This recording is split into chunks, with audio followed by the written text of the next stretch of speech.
नमस्कार, राधे राधे। आप सभी का हमारे YouTube चैनल में स्वागत है। आज मैं आपको कक्षा 12 हिंदी के काव्यखंड का पाठ 1 अयोध्या सिंह उपाध्याय हरिओद द्वारा विरचित महाकाव्य प्रिय प्रवास का एक खंड पवन दूतिका पढ़ाऊंगी। इस पाठ में राधा पवन के माध्यम से अपनी विरह व्यथा का संदेश श्री कृष्ण के पास भेजती है और रास्ते में पड़ने वाली मनोहारी सुषमा का वर्णन करते हुए उसे उससे प्रभावित नहीं होने के लिए कहती है। तो ये देखिए, कोई क्लांता कृषक ललना खेत में जो दिखावे, धीरे धीरे परस उसकी क्लांतियों को मिटाना, जाता कोई जलद यदि हो व्योम में तो उसे ला, छाया द्वारा सुखित करना तृप्त भूतांगना को। भूतांगना स्त्री, ललना स्त्री, क्लांतिया थकावट, जलद बादल, व्योम आकाश।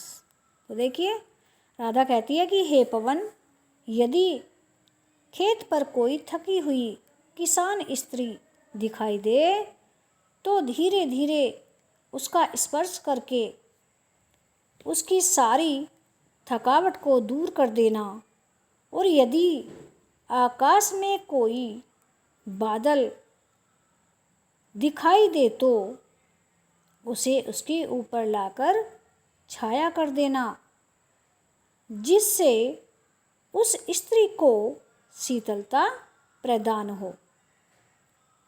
नंबर 9 देखिए, जाते जाते पहुँच मथुरा धाम में उत्सुकता हो, न्यारी शोभा वरनगर की देखना मुग्ध होना, तू होवेगी चकित लक्के मेरू से मंदिरों को, आभा वाले कलश जिनके दूसरे अर्क से हैं।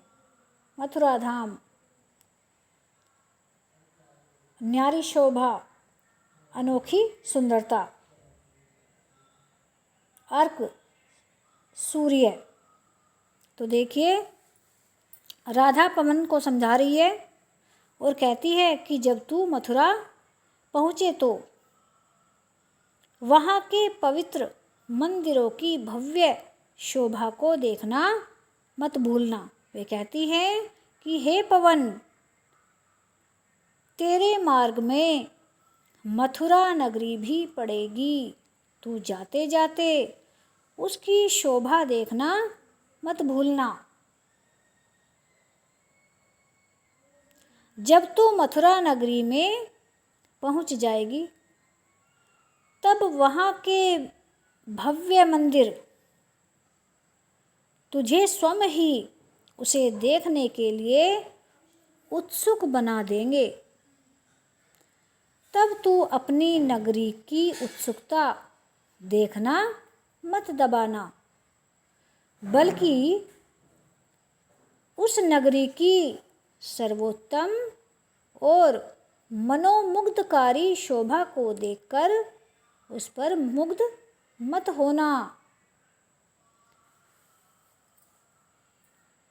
तू जब वहाँ दूसरे सूर्य के समान चमकती आभा वाले कलशों से युक्त सुमेरु पर्वत जैसे विशाल और ऊंचे पर्वतों को देखेगी, तब तेरे आश्चर्य का ठिकाना नहीं रहेगा।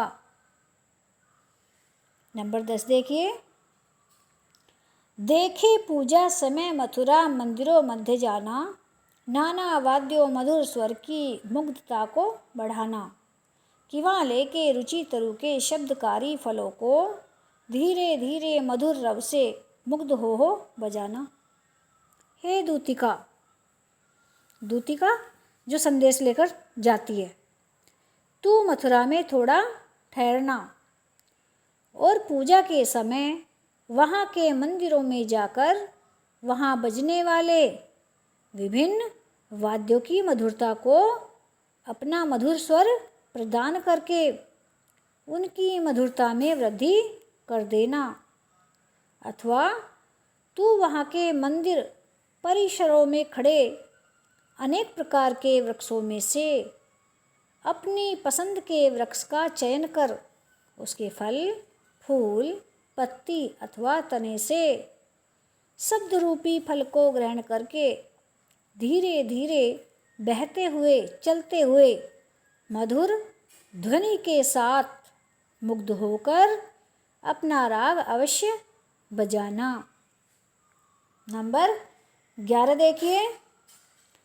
तू देखेगी जलद तन को, जलद कहते हैं बादल को, तन शरीर, बादल के जैसा शरीर वाले सांवले, जा वहीं तदकताओ, होंगे लोने नयन उनके, लोने सलोने, नयन नेत्र उनके ज्योति उत्कीर्ण कारी, मुद्रा होगी वर बदन की, बदन शरीर, मूर्ति सी सौम्यता की, सीधे सादे वचन उनके सिक्त होंगे सुधा से, सुधा कहते हैं अमृत को, असिक्त सींचे हुए। तो देखिए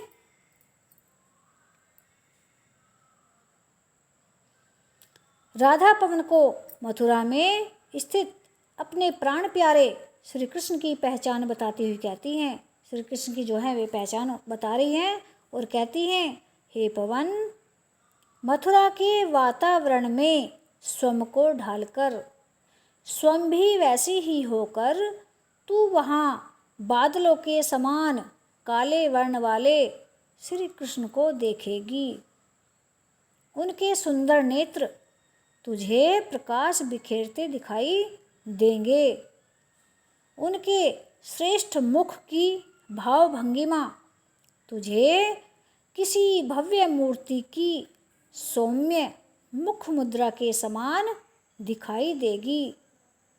और जब तू उनके वचनों को सुनेगी तो उनके सीधे साधे वचन तुझे प्रेम के अमृत से सींचे हुए लगेंगे। आगे देखिए नंबर 12। नीले फूले कमल दलसी, गात की श्यामलता है, गात कहते हैं शरीर, पीला प्यारा वसन कटी में, वसन वस्त्र और कटी कमर में है, पहनते हैं फबीला सुंदर लगना, छूटी काली अलक मुख की कांति को है बढ़ाती, अलक लट काली लट, सद वस्त्रों में नवल तन की फूर्ति सी प्रभा है। हे पवन, नीले खिले कमल के पुष्पों की श्यामलता के समान ही उनके शरीर की श्यामल छवि है, अर्थात उनका सांवला रंग ऐसा मनोरम है जैसे नीले कमल पुष्पों के समूह की श्यामलता अत्यंत मनोहर होती है। वे श्री कृष्ण अपने शरीर पर अत्यंत आकर्षक पीला सुंदर वस्त्र अपनी कमर में धारण किए रहते हैं। उनके माथे पर लटकती बालों की एक लट उनके मुख की शोभा में वृद्धि करती रहती है। उनके सुंदर वस्त्रों से उनके रमणीय शरीर की कांति उत्कीर्ण होकर वहाँ के वातावरण को मनोहारी बना रही होगी। नंबर 13 देखिए। सांचे ढाला सकल वपु है दिव्य सौंदर्यशाली, सतपुष्पों सी सुरभि उसकी प्राण संपोषिका है। दोनों कंधे वृषभ वर्षे हैं बड़े ही सजीले, लंबी बाहें कलब करसी शक्ति की पेटिका है। राधिका पवन को अपने प्रियतम श्री कृष्ण की शोभा का वर्णन करती हुई उनकी पहचान बता रही है। वे कहती हैं कि हे पवन, उन श्री कृष्ण का सारा शरीर सांचे में ढली मूर्ति के समान अत्यधिक सुडौल एवं देवताओं जैसी अलौकिक कांति से युक्त सौंदर्य संपन्न है। उनके शरीर से निकलने वाली सुगंध उत्तम पुष्पों की सुगंध के समान प्राणों का पोषण करने वाली है।